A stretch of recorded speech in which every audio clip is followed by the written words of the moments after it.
evening, ladies and gentlemen. You're welcome to our usual program, The Debate. I am your humble host, Mbolifor Elvis Ambi, and with me in the studio, we have Professor Ruben Adiolu Alabi, who will be talking to us today on a nut, cashew production and export to achieve inclusive growth and prosperity in Africa. Cashew nuts, cashew fruits, which we can eat the fruit and equally eat the seed, a nut which is climate tolerant, and we are hoping that after this presentation, many youths will equally be getting into cashew nut production and export, of course, so that we can achieve inclusive growth as well as prosperity in Africa.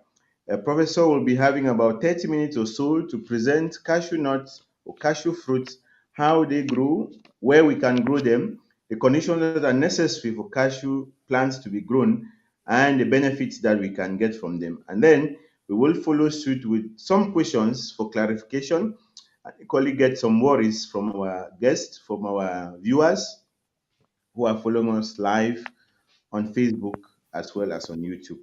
Join me, welcome Professor Ruben Adiolu Alabi, who is so regular with us since we started in January.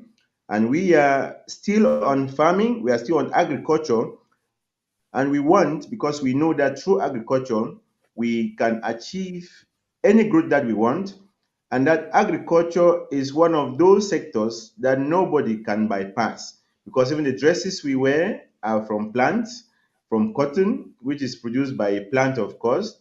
What we eat, no matter whether canned or processed in what way, is from agriculture. So we are dwelling on that very seriously to see how we can bring about inclusive growth as well as prosperity in Africa. Professor, you're welcome to the studio once again. Thank you very much, Mr. Moderator. As you have said, tonight we are looking at cashew production, export to achieve inclusive growth and prosperity in Africa. The first thing we need to look at is what we mean by inclusive growth. The inclusive growth advances equitable, equal distributions of opportunity to people and all the economic agents in every section of society. So it is an economic growth with low level of inequality. And what many people talk about is they talk about poverty. But what they don't know is that the major problem in the world is inequality. If all the opportunity, the economic opportunity we have in a country is well distributed to everybody, I think most of the country in Africa will be well off. And so that is why we should be thinking of how do we include the poor segment of the society in our growth agenda. And so the economic growth that favor the sectors that most of the poor segment of the society operate can lead to inclusive growth than otherwise.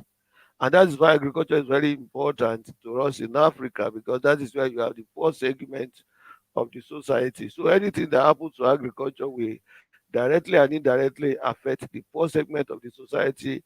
And if it is a growth, that growth can be well distributed to the poor segment of the society. So I said that is why generally it's agreed that prosperity in agriculture sector is more pro-poor and can lead to inclusive growth than otherwise. Then particularly about the cashew production, we need to take note of this, that the growth in cashew production is more inclusive than the growth in cocoa production that is popular with many of our people. And one of the things you will take note is that the share of the profit in the value chain in cashew production favors farmers than the share in cocoa value chain. You will notice that in cocoa value chain, farmer only share only 3% of the benefit of the profit from cocoa production, where chocolate producers, manufacturers share about almost 43%. But that's not the case in cashew production.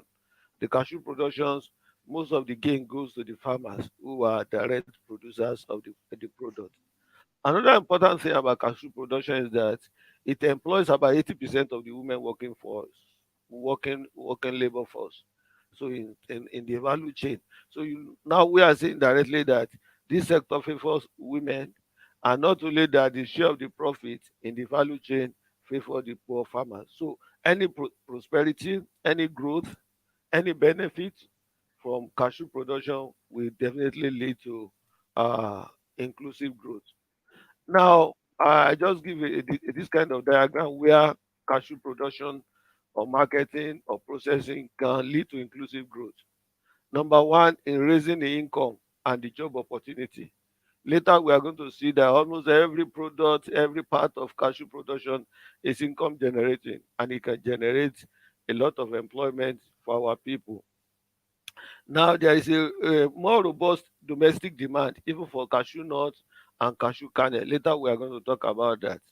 Then a lot of innovations is going on in cashew productions and processing where the poor people can benefit. So if anything is done and within that circles of cashew production, you discover that we can raise income, we can create job opportunity, we can it can lead to marketing of these products.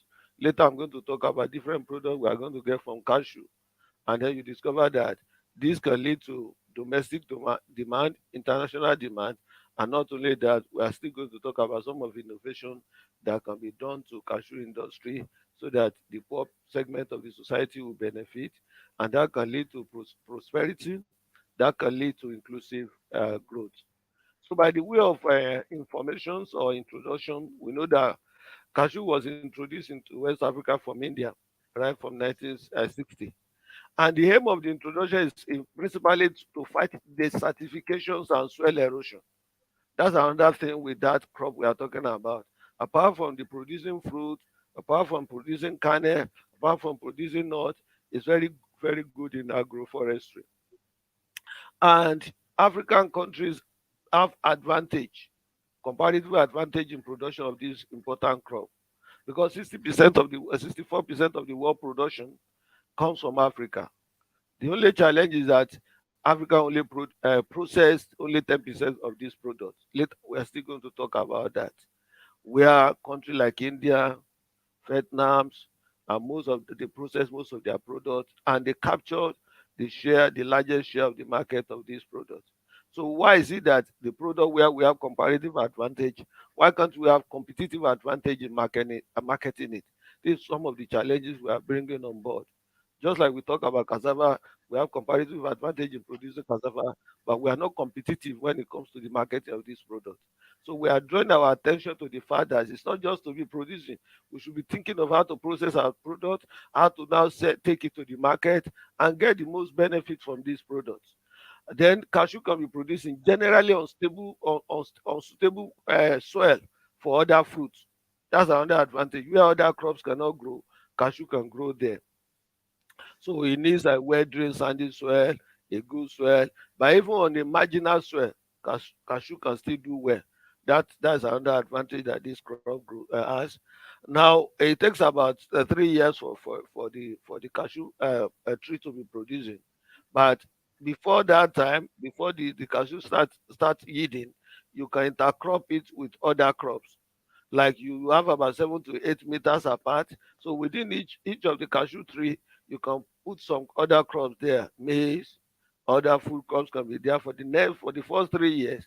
You will be enjoying that before the cashew starts to produce it. So it's very good in a forestry system and it's a suitable, it can thrive in the other marginal soils. The degraded land that other farmer cannot make use of, cashew can do well there.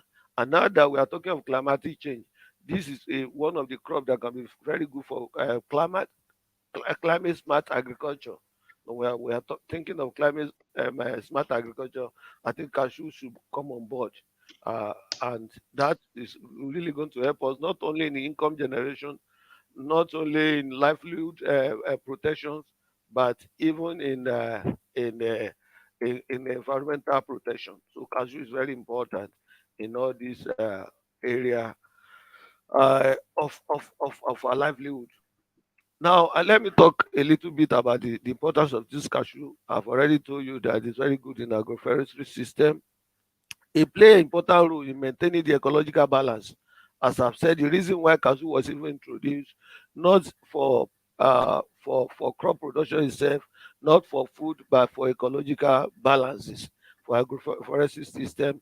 And so that was why it was introduced, and we can see other benefits that we can derive from this. As I've said, it contributes a lot to the income and the livelihood of the farmer. I said that it can even contribute more to the livelihood of the poor farmers than even the cocoa. In fact, some of the farmers that cannot produce cocoa, they can grow cashew, because cocoa production, you need to buy a lot of chemical, you need to fertilize it, you need to protect do a lot of things. But with minimum care, you can grow cashew on your soil. So the cashew kernels are used in snacks.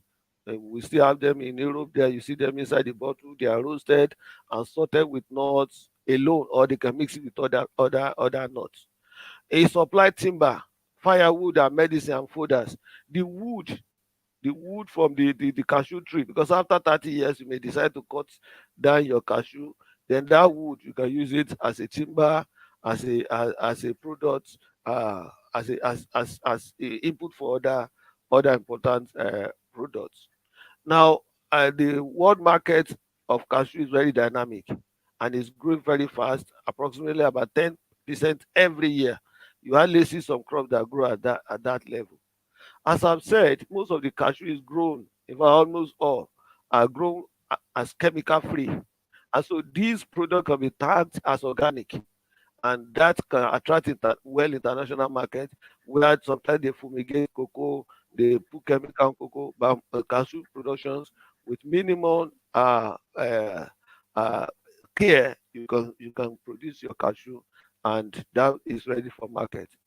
Now, it's very important for us to take note that cashew has a lot of nutritional benefits, almost 22% of protein, just like other beans, just like other proteinous fruits and seed.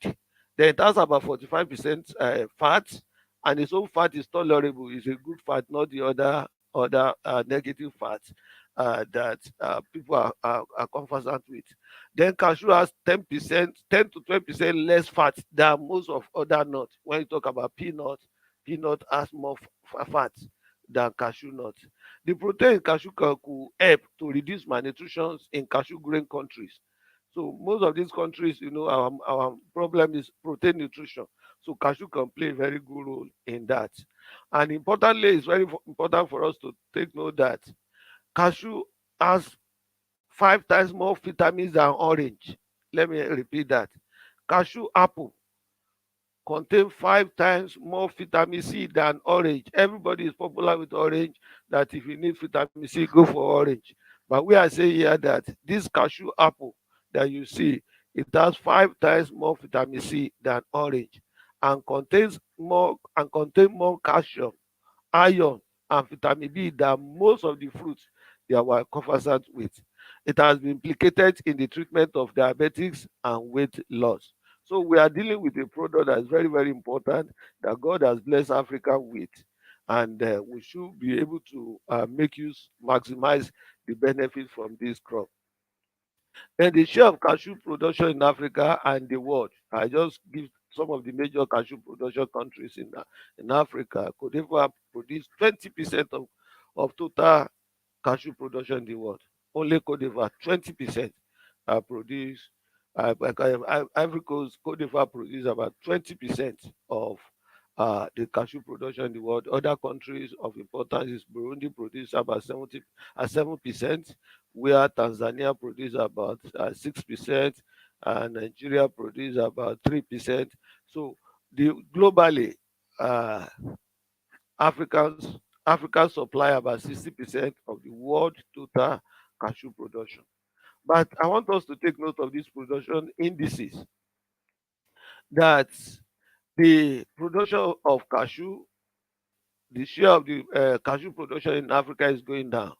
What I did is to compare 1975 to 2019. This is the production.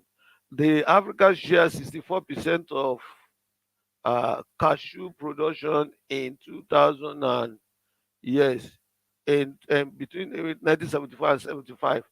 They share 64% of total global cashew production. but in 2018, 2019, it has reduced to 59%. Not only that, although the share of the land that Africa is cultivating, is put into cultivation of cashew has increased from 59% to 66%. The land is increasing, but the share of the production is going down. And the implication of that is that our productivity in Africa is going down. In fact, in 1975, African cashew production is 7% above the average. We are 107%, where the whole world, the global one is 100%, we are 107%. The meaning of that is that Africa is 7% above the world average in terms of the yield, in terms of productivity of cashew. But in 2019, that has decreased to about 90%, meaning that we are below the world yield, average yield in terms of cashew production. So that's the area where Africa have to take care, because if care is not taken, we're going to lose that comparative advantage. When other countries are more productive than us, just discover that we lose the comparative advantage. Then it's very important for us to look at our international trade of this cashew we are talking about. Then the cashew kernel and the cashew nut. Cashew nut is that let me show us the nut. This is the nut. This black one here is the nut, and then this is the apple. Then this nut, inside this nut, when you break it, you have the kernel. So it is that kernel that is the edible one, and the apple is edible. The kernel inside this nut is edible. So I look at the trade of the kernel, the total kernel, which I mean the kernel, and then the nut. The nut has the kernel and the covering, and I mean the sheet that cover the kernel. So the two of them is what we call the nut.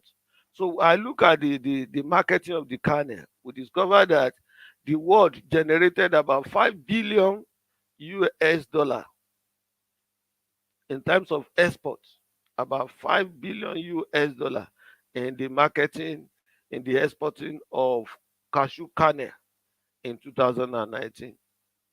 Then the share of the Africa in that is only 5%. So remember that we say Africa produce about 60% of the cashew, but our share in the exporting of the kernel is only 5%. Where India alone share 12% and Vietnam share 62%. Vietnam is producing maybe about just 3% of the total cashew, and they are sharing 62% of about 5 billion US dollar from the export of cashew. So what Africa does most of the time is that we're exporting the nuts. We're exporting the nut, not the kernel. So meaning that we are not processing our cashew. So when we just harvest it and then we wash it and we send it away. So we are not gaining much from the cashew market. So what we do is that we just market 90% of our cashew nuts. We send it out without adding value to it, and we are not getting most of the money from the share of this product. So Africa should think of that. That we should not only think about, let's take note of this. We should not only think about increasing our yield. We should think of how to increase our share of the quantity, exportable quantity of cashew in the whole world. Now, while we quickly look at the problems in cashew production and export, I've already told us that there's a problem of yield. Productivity is declining over the years, and then the cleaning operation is not poorly done. So that quality, some of the quality cannot enter into the international market. Then there is a poor harvesting procedure. Some of the nuts are broken and all that. So things like that, you will not be able to enter international market. And that may be the reason why we're only sharing only 5% of the exportable quantity of cashew that we are producing. Then there's an unorganized producers market. Then now some of these exporting countries, they are requesting for traceability. Traceability is that when they take a kernel, if they pick your kernel, they'll be able to trace it to where it is produced. And so that uh, serious demand in quality control is limiting our accessibility of our cashew kernel to international market. Then there's a weakness of the processing industry, and then there's a lack of finance to organize and to process some of these our cashew nut and kernel. I'm particularly interested in some of the byproducts from cashew production. Now let me show us the cashew kernel again. I want to show the cashew nuts, and then I will talk about there's a particular oil. There are two types of oil. When you look at this nut, inside this hard nuts, there is a kernel. There inside that kernel, there is a oil which can be used as a vegetable oil and all that. But inside the nut itself, this nut, the covering, this hard covering, there is a oil inside it. Now, when that oil is very corrosive, if you touch your skin, it bleaches the skin. When we were young, sometimes we play with it. We put this thing on fire, then the oil come out. When the oil touch your skin, it will bleach the skin. It will destroy the skin immediately. So that oil has been found useful, and I'm particularly interested in that. That oil has been found to be very useful in at the industrial level. Now, the oil can be used in manufactures of brake lining. It can be used in manufacturers of clutch plates, plastic material. And then this oil is insect repellent, and it can be used in making bookcases and packaging crates. Now, the nut, in the nut and the apple, a compound has been found that can combat tooth decay. It's very, very popular for us to know that there is a shrubs, there is a wine, there is a brandy, there is a gin that can be gotten from the cashew apple. That one is a very common one. But I'm importantly interested in the insect repellent. This liquid from that hard part of the nut, where that liquid is very, very, very corrosive, and that liquid has been found to be useful in as an insecticide, as a pesticide. So now that we are talking about organic farming, a product like that, we can work upon it to be used as a herbicide, as a pesticide, as a repellent on the farm, because it's just organic chemicals. I mean organic products. We can use it on the farm, and that can be very, very good for us. So we don't need to rely on importing chemicals to control some of these pests, to control some of these herbs, to control some of these weed on the farm. Now, the another area where we need serious undertaking is on the technology. Generally now at the African level, most of these products, most of the cashew nuts is being done at a traditional level. The manual separation is done at a manual level. Even the cracking sometimes is done at a manual level. It has been estimated that if you apply technology to this cashew processing, we are going to increase the recovery of the kernel by 40%, and the cost of production will reduce by almost 30%. So the benefit cost ratio between traditional method and uh, and the modern method is about two to less than one. Meaning that if you spend €1 using machine extraction, you are going to get €2 back as a profit. So the mechanical extractions, mechanical processing is what we should be thinking about, and Africa should concentrate on that to promote entrepreneurship and the processing of cashew. Now I'll show you the example of some of the women that are doing this thing, using do it manually. They are trying to crack the kernel, the nut, to bring out the kernel. And so if you use the technology, this thing can be done. The technology can remove the kernel, it can extract the oil for us, and those oil can be found useful, as I've said, in many industries. So let me conclude by saying that Africa has a comparative advantage in cashew production, as it share more than 60% of production. However, Africa's share of 5% in the world market of cashew can be improved by the application of new technology for cashew processing.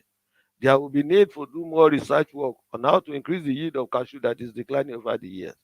Cashew processor can be encouraged with soft loans and support from the government. Now, I'm interested in this finally. Researchers will find out more application of cashew byproducts, especially I told you of that caustic oil from the cashew nut, that which can be used as a pesticide, as a herbicide, in agricultural sector. Thank you very much for your time, and we can have time to interact together now. Thank you very much, Prof, for that wonderful presentation. You bear with me that cashew is not quite common where I am because most of the things I am hearing from you now, you talk of cashew that can be used to prepare or to manufacture brake linings, clutch plates, repellents, insecticides, herbicides, and all of that, which sounds so new.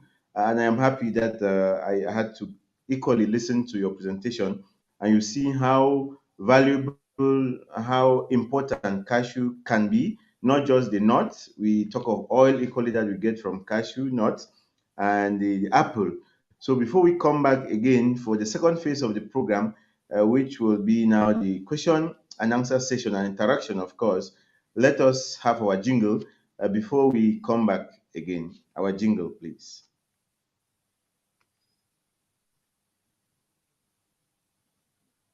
The jingle is not forthcoming, technical errors. We will be continuing.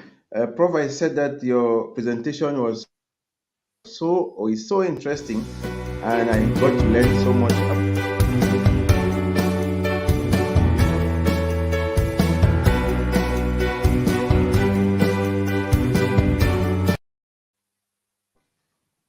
Thank you very much. We finally had the jingle, man-made machines, but sometimes machines disappoint. So we are back for the second phase, and I was just about saying that your presentation has enlightened many people. It has thrown light to some people who never have known that cashew, because here we see it very rarely at toll gates. Sometimes you see it once in a while if you pass through a toll gate, and I am surprised that it even has an apple because I have never seen the apple, talk less of the crop. And this particular plant is like a wild plant here in most African countries where we don't produce them as in the plantation. And from your presentation, we know now that we can actually grow cashew as a business and equally gain so much from it. We are learning that we are producing so much, being about 107% above the world's production, but then we still get or derive very little from it because we do not process the cashew kernel, and so we sell out and don't really make much benefit out of it. And that is equally the aim of our program. We want to educate our youth, educate the public that processing is very important because when you add value to any crop, to any farm produce, the price increases, and equally it can be conserved and used even for times when these crops are not available. And so lack of processing will always make us to be at the very low level of yielding a dividend from what we are producing. And most farmers, of course, end up being discouraged because they don't see actually what they get from the very much work that they do back on their farms. And we have been talking endlessly about inclusive growth, which is one of our aspirations. We want to see how we can improve a standard of living so that each person is able to live comfortably. And on the Sunpoint social service, on the Sunpoint Global TV, we have opted for agriculture this 2021, and we are aimed at educating our youths, motivating them, and equally telling them that farming is not just punishment as some people see it. Some ladies think that if you get married to somebody who is a farmer, then you have gone the wrong way. But today, and from all the lectures that we have been having, we can see that farming is a very reliable occupation, a very reliable job that each and every one of us should be thinking of getting into farming. And for those who are joining us, we are on the eighth topic, the eighth episode since we began in January, and we are on farming and tackling aspiration one of the Agenda 2063. Prof, you did quite a brilliant presentation. And like I said, we have been looking at inclusive growth, and I would like you to throw some light again what significance actually is this inclusive growth when we want to talk of development in Africa, what do we really mean, or what do we understand by this inclusive growth? Yeah, thank you very much, Mr. Moderator. Inclusive growth is the growth that give equal distributions of benefits to all the agents in a society, in a section of society. It's another way of doing that is where you have a growth, where you have a prosperity, where there is equal benefit for everybody in that society. So we are talking of inclusive growth. And I want us to know that our major problem in Africa is inequality. There are resources there, but it's not where it's not evenly distributed. You have poorer people are getting poorer and richer people are getting richer. They call it polarization. Polarization is that everybody is moving towards the pole. The poorer people are moving down towards the pole downward. The richer people are moving upward towards the pole. And so there is that problem of inequality. In fact, the development economies they will tell you that inequality is worse than poverty. Take a country like Nigeria, the money they are getting every year, the revenue. Now, what if they divide that money to everybody equally? Everybody in Nigeria will have more than $1,000. $1,000. Everybody in that country will have more than $1,000. But the 70% of the people they don't have up to $1, $1.5 per day. So that's why they say 70% of Nigerians are poor. So what we are trying to say by inclusive growth is that everybody have equal opportunity they have equal access to the economic benefit of that country, of that section of the society, or that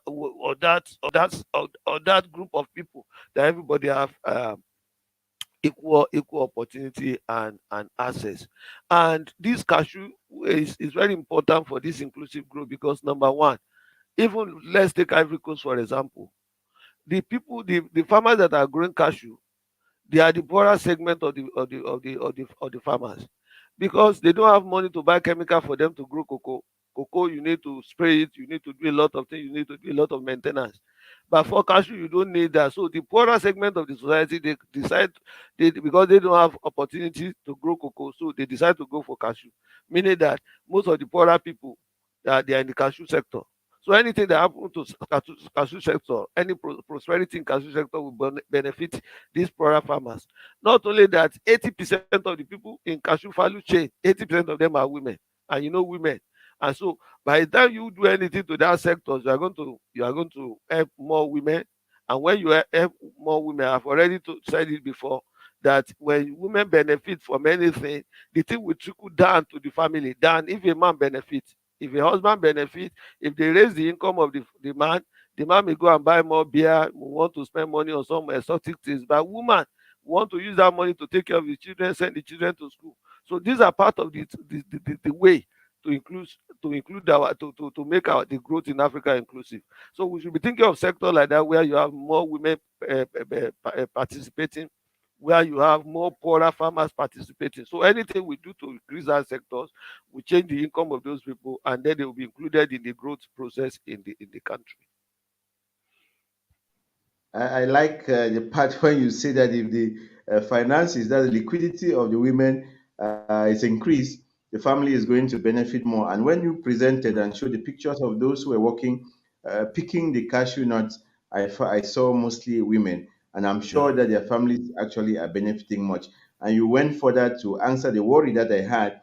I talk about equality of opportunities for everybody when we are talking about inclusive growth. And I equally was about to ask you that inequality is a thing of daily life here in Africa.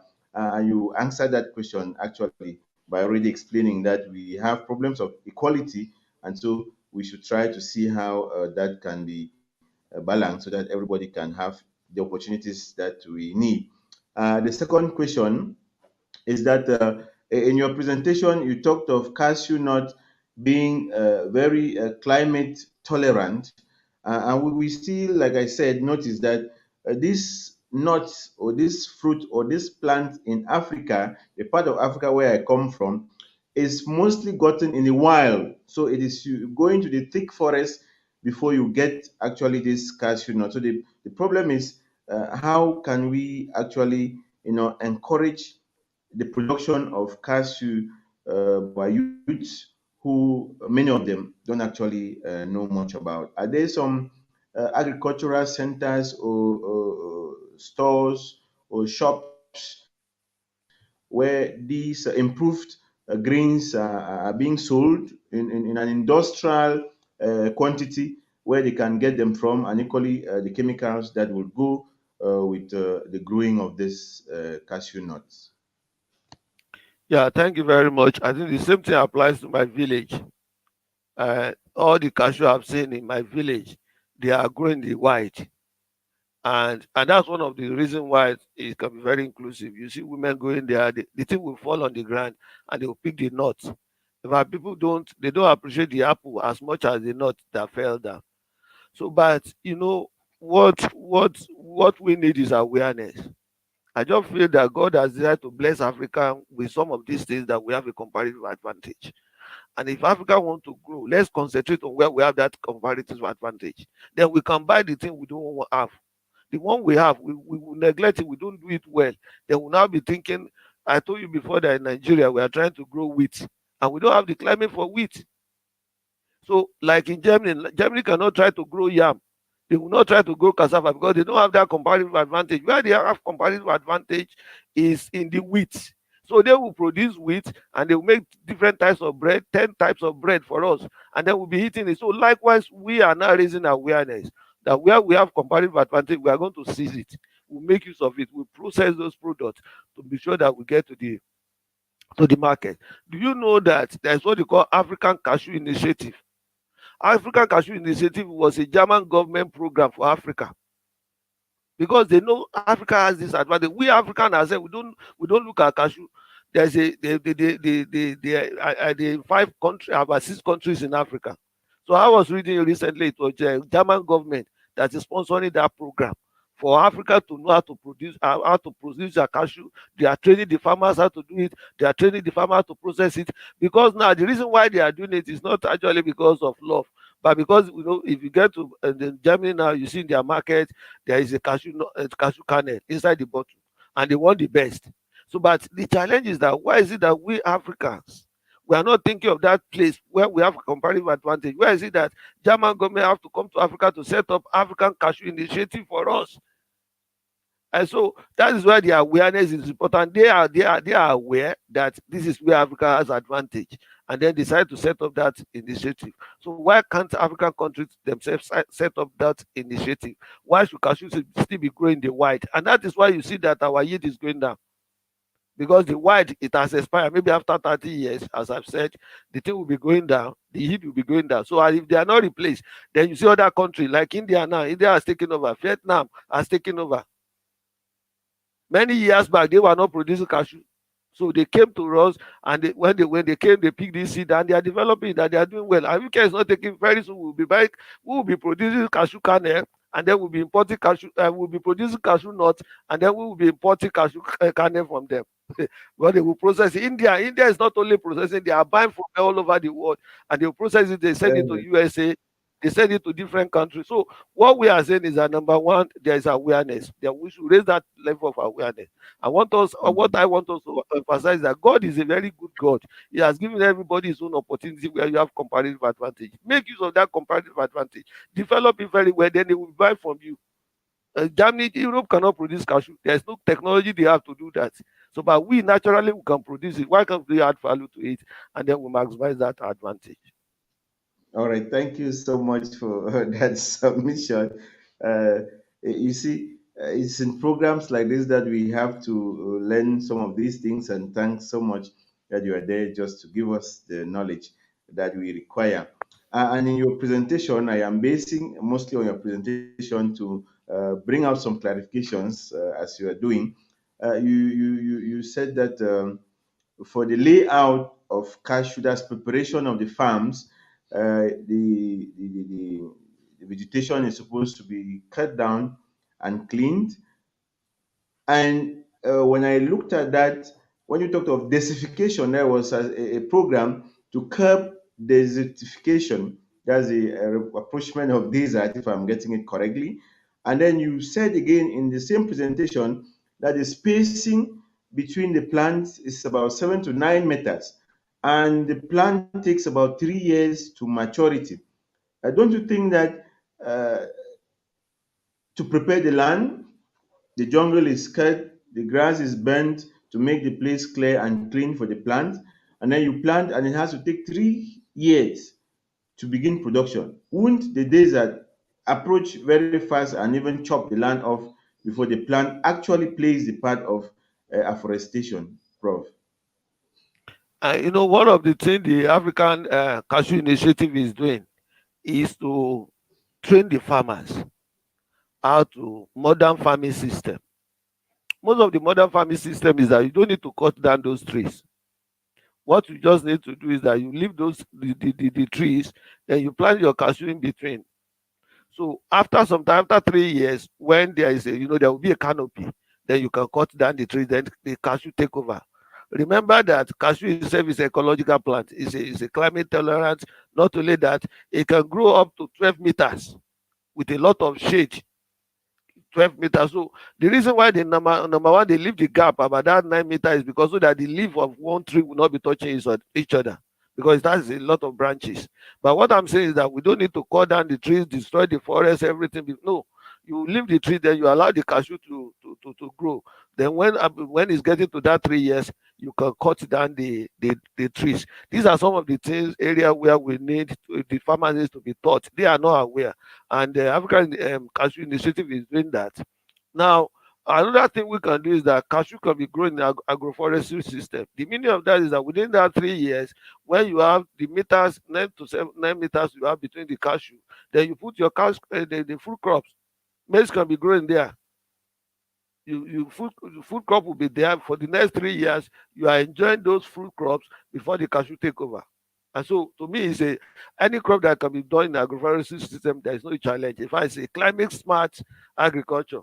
And so cashew, we should think of cashew in that regard. Okay, you say cashew is an ecological plant, and that the Yeah, spacing is because when the plant grows, it spreads really much, and so yeah, it's to prevent them from being so choked up and maybe end up covering the under part of the plants that are under, since there will yeah, be some food crops that can be grown intercropped, of course, with them. Because I was just about to ask if cashew could be intercropped, and you yeah. It just can be got the us crop. Yeah, that it can be intercropped, and that it provides just like equally a cocoa. very good canopy, which is good, Yeah, of course. So we are learning quite much today on cashew, which is, like I said, it's a rare crop here, that I have never even seen it where I live around, or when gone to the cooperative and seen cashew not processed or dried for exportation. So it's a new thing I am learning today. Talk less of that cashew as an apple. Just like I saw what we call bitter cola. I went to the forest one time and picked a fruit, very juicy fruit, and discovered that that is the fruit that produces a bitter cola, which is a seed. And here we do not even use that apple from the bitter cola, of course. All we are interested in is the nut. So you see how wasteful, of course, that can be. And that is leading me to the next question on cashew. I read somewhere that cashew is infected with about 30 species of insects. And they talked of the tea mosquito, the flower thrips, the stem and root borers, you can name them. And that these account for about 30% of loss in yield. 30% of loss, about 30 types of different pests. You see that this crop, environmentally friendly, climate tolerant, equally is suffering from much attack. Are we sure that if this crop is grown in a very large scale, these can be contained so that we can reduce the post harvest loss, which is giving us 30%? That is too much. Means that much work is put in and less is harvested because of pests and other things that will affect the plant. Can this growing of cashew plants be cost effective and actually yield the type of dividend that farmers can appreciate and will be motivated to get into the growing of this cashew nuts? Yeah, thank you very much. Number one is a profitable business, as I've said. I did a kind of comparative analysis to show that if you introduce technology into your cashew processing, you are going to have about double of what you have if you are using traditional processing method. So number one, we need to go technological. We need to improve our processing. That's very important. Then the issue of diseases, I still feel that cashew is more resistant to some of those diseases than most of other crops. Let me give you an example. If you go back to that white cashew you know in your village, that cashew, those trees are still there now. The only thing is that the yield has gone down because nobody take care. The only thing is that people who go there will just pick the nut. So if the focus we give to some of other crops like cocoa, if we give the same focus to cashew, we are going to do better. And so focus in terms of, as I've said, you see there is a liquid from that kernel. So I told you that that liquid is even repellent to some pests and diseases. So what we just need to do is our researchers have to work on that liquid. That liquid we can use it to control some of those diseases and pests. It's just a matter of focus. It's just number one, we have to take it from the white. We have we now make it as a focus, just like we are doing for cocoa. In Nigeria, they have a cocoa research institute for cocoa. So to look at diseases, how to develop how to genetically develop this cocoa. So likewise, we should have the same focus for cashew to make sure that what are like cassava, we have people that are working on cassava stem, cassava production, cassava diseases. Some people are professors on just cassava diseases, one particular disease of cassava. So we need to do the same thing on this particular crop. The reason is that now it's attracting international market. The reason is that Europeans are now interested to the extent that they have to set up an initiative institute for us in Africa to develop our products. So why shouldn't we too be interested? And so we need to think of how to control some of these diseases. We need to think of how to improve our yield, and all those things we have to see how to apply technology to do that, which can be done. Okay, we're talking about agriculture, the growing of cashew plants, of course, which gives us the apple and the nuts with all its benefits. And I equally was looking at the time that the plant get to mature. I'm still coming to that because I want us to get to the land tenure problems or systems that we have in Africa. A plant that gets to maturity 3 years, and you actually start getting much of the yields when it's about the 10th year, and we know how land system functions here. Do we think that youths actually can be interested to get into this type of business, which is taking too long, when most of the times they are not certain on how the land will actually pertain to them during this length of time? Because I see that the time is too much for maturity, even though you talked of intercropping. But when you invest in a particular crop, that is where you are actually thinking of getting the profits from that crop. And look at the time is too much. Do you think that the youths will be able to get land to exploit within that range of time, Prof? Yeah, we should not think if we have a problem, we have to solve it. We have said it here before that tenor system is a problem and it has to be solved. And we cannot just be avoiding it and be dodging it. We have to do something about it. We have to how did they do it in other country? How did they do it in Asia? How did they do it in India? That why see that we should continue to maintain the problem all over.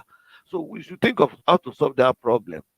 And the good thing is that the cashew produced for 30 years to me is more of a benefit than a problem. Meaning that when you plant it after 3 years, the income start to come, and then you are getting that income for the next 20 years. And the good thing is that, as I've told you, that it has a canopy. So when that canopy covers, the grass will not grow under the tree again. It's self-maintaining. So the only thing you are waiting for is that every year money is coming, and then that money will come for 30 years. But as I've said, I agree with you that Now the problem is that now when that cashew is now yielding, there will be a problem of land tenure. Some people will say they want to claim the land. Some people will say the land belongs to their farmer, to their father. So that some people will say the land belongs to the family, and so that may be a problem. But it's a problem that we have to solve. That people must have access to the land. You must be able to buy land. We must be able to sell land. The land market in Africa has to be deregulated. And if you don't do that, it's going to hamper us. And that's why you have the major small scale farmers in the world, they're in Africa. African farmer has less than 1 hectare of land. 80% of them have less than 1 hectare of land. Farmer where suppose they can have up to 10 hectares, they can have up to 40 hectares. So if we go at that subsistence level, we are not going to make impact. We'll just be repeating the same story. We'll just be, this thing we are seeing now, people have been saying for the past 20 years, nothing is done about it. I think we need to take action to make sure that this land tenure system is solved. And then we should not run away from a product where we have comparative advantage because we have a problem that can be solved. And it has been solved in other countries. I think we should solve the problem and then we'll go forward. Thank you so much. You say every problem has a solution. And I think last time you said every problem is no problem, or problem is no problem, because all the problems that we raised last presentation, we saw that there were a solution there were solutions that were readily available to handle these problems. And we talked of land tenure, and you say we have to look for means of handling this sector, which is very fragile, of course, and you bear with me that it's still a very big problem when we talk about owning lands here in Africa. And we saw equally that the people who were very involved in cashew production or processing were women. Don't you think that this is a very unstable workforce where we know how women are fragile and not very resistant to some type of stressful work, Prof? No, that should not be a problem. And that's what we say when we bring technology. When you bring technology, anybody can operate the machine. Anybody can try to obtain the machine. Because what they are doing now is that they use hammer, they use stone to be breaking the nuts. All those ones are labor intensive. In fact, women can have more time to do some other things if we bring in technology. What the woman can do, what a woman can, 1,000 women can do, what woman can do it using technology. You just press the button, they put the nut inside this thing and press the button, then you wait for the next 4 hours, the thing will come out. And so the women have more time for their children, more time for their families. And then the good thing is that now more men may desire to come in. When the technology is brought, is when it's modernized, more men may try to come in. But technology will allow women to have more time for other things, and then it will make them to be more productive. We are looking at mechanization of cashew production and processing, and we know that the diaspora is always a very strong hand in encouraging some of the activities that we have back here in the continent. You already started talking about mechanization, and I wanted to ask uh, you who is in the diaspora, have you seen those Africans who are out there very interested in this or consume equally uh, cashew products? None that is an African crop that originated from Africa, of course, that is well grown here. Are Africans aware of this crop and some of the benefits that it can produce? Yeah, I think these are one level of awareness. And if you go to any European shops, I've gone to most of their shop. You see cashew nut, in cashew kernel inside the bottle, and they are more expensive than the granite. They are more expensive than peanut. And one of the reasons is because the fat content there is less than most of these other nuts. Not only that, it has more protein. Not only that, as I told you, even the cashew apple has more vitamin C than orange. And so, I think we that are in diaspora, our my interest is number one, the processing. The processing is very important. The machine to process this thing is not too expensive. It's what we can buy. We can think of, because what the Indians are doing is that they come to Africa, they are buying these nuts, and they take it to India to process. You understand? And then the India will now process it and sell it to USA at very expensive price. So why should we have to do that? Why can't we buy the machine and do that? Then there's area where I'm particularly interested in. The area is that oil. There's a oil inside that caustic oil. The oil I say can bleach the skin. When we are young, the thing really, really, really, it will kill you immediately if that oil touch your body. And as I've said, they have find those things used to be very useful to be repellent to insects, to diseases. So I think we should be thinking, particularly, I'm just interested in that. I'm saying publicly, if we have some other people that are scientists, that are chemists, that we can think of now, how can we find this oil to be useful, especially on as a insecticide, as a pesticide, because now the Mm. whole world, I told you before, Germany is thinking of making sure that 30% of their agricultural product is organic. 30%. As at now, they have less than 5% of their product that is organic. Okay, so the whole world want to grow the plants that they don't need to chemical. So this oil from this product, we can use it as a repellent so that disease will not come to the farm, insect will not come to the farm. It can even destroy grass. So instead of buying agrochemicals, so we just use that natural product to control this. So I'm particularly interested in that, and think we should be interested in things like that. It's going to really add values. And as I'm telling you, even the Europe will be interested in things like that. So those are the Okay. areas we're thinking about on how to really add value to what is going on. Okay, you are going out with that one. We have a question from Duzan Lamilo, who is asking if cashew can be grown in Namibia, considering the climate. You going to have 1 minute to do that, and then you equally say your last word because we are already running out of time.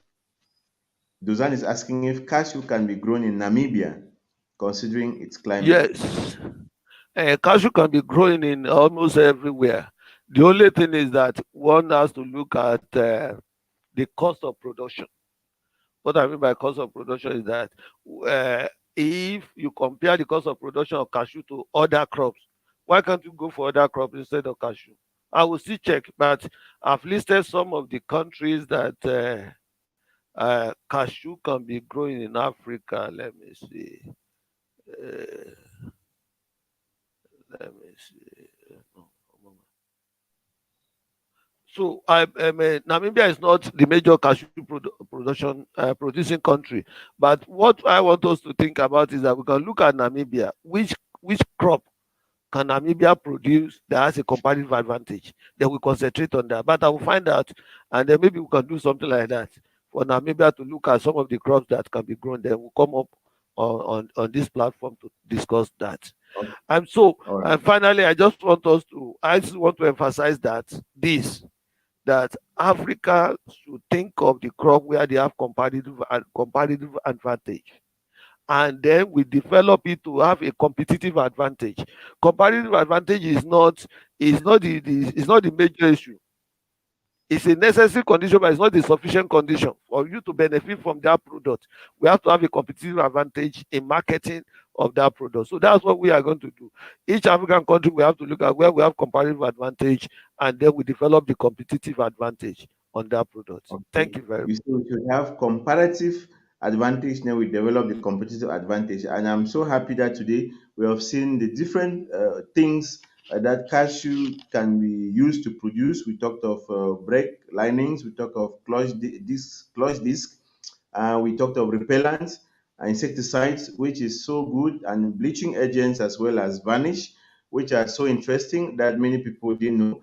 And you equally talk of looking at the crop that can actually be grown in a particular area, and then we will yield much benefit from it. And not forgetting equally that we should learn to process what we produce and consume actually what we produce so that we can Yes. equally make much profit from it. Today we had cashew nut production and how this can bring about inclusive growth and prosperity in Africa. And our presenter was Professor Ruben Ajolu Alabi, who treated us very interestingly with some of the ideas that most of us were unaware. Thank you, Prof, for always being there with us. This is where we will end for today. while hoping to have you, if possible, next week again for another program still on agriculture. Thank you so much and goodbye for now. Thank you. Bye. Goodbye.